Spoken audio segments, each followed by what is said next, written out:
Hey folks, I just wanted to touch base this morning, share a little bit of what's coming through, a little bit of authentic feeling in the moment. I don't know about y'all, I'm feeling like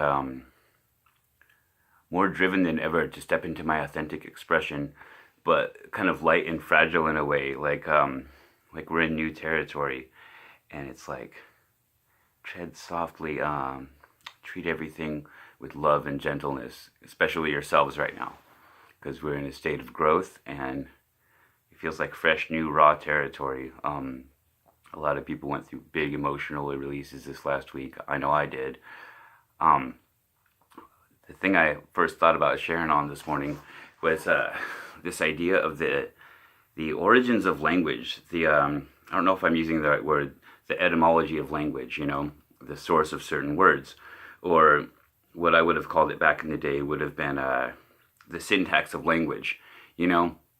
The people that wrote the language, it's like there's veiled energies there that none of us are aware of, even though we're all using all the words. You got to look at the source of the words. When you really start looking at the makeup of a word, what energies are locked up in there, because truly what's been done in a very real sense is, of course, we are matriarchal by nature. Life comes from the feminine, right? That's just how it is. So that's why we all have an umbilical cord. But anyways, my point was, just that idea. Oh yeah, that the symbolism related to the matriarchal cosmology speaks to all of us on a subconscious level.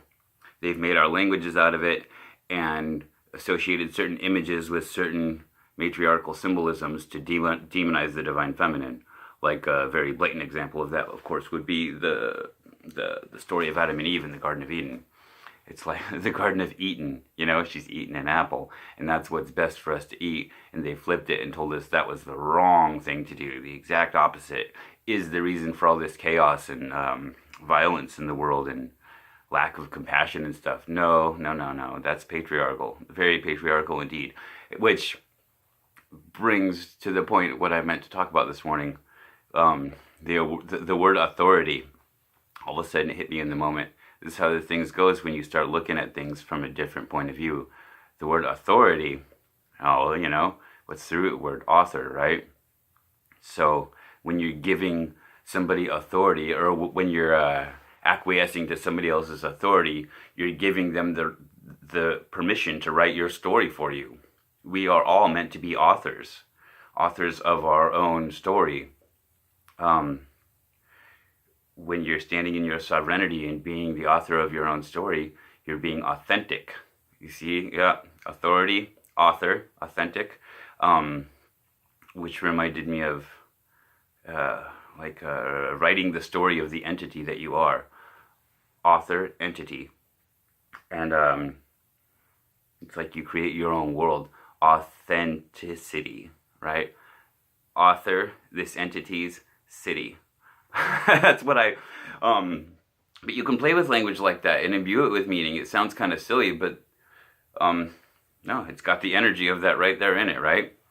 So, and I also thought further on this, author, it reminds me of like Hathor, and of course you see how they slowly transition from matriarchal to patriarchal.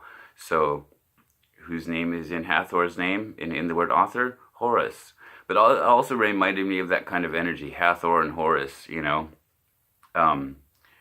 need yin and yang to be the whole creator of your story, as it were, So I thought, because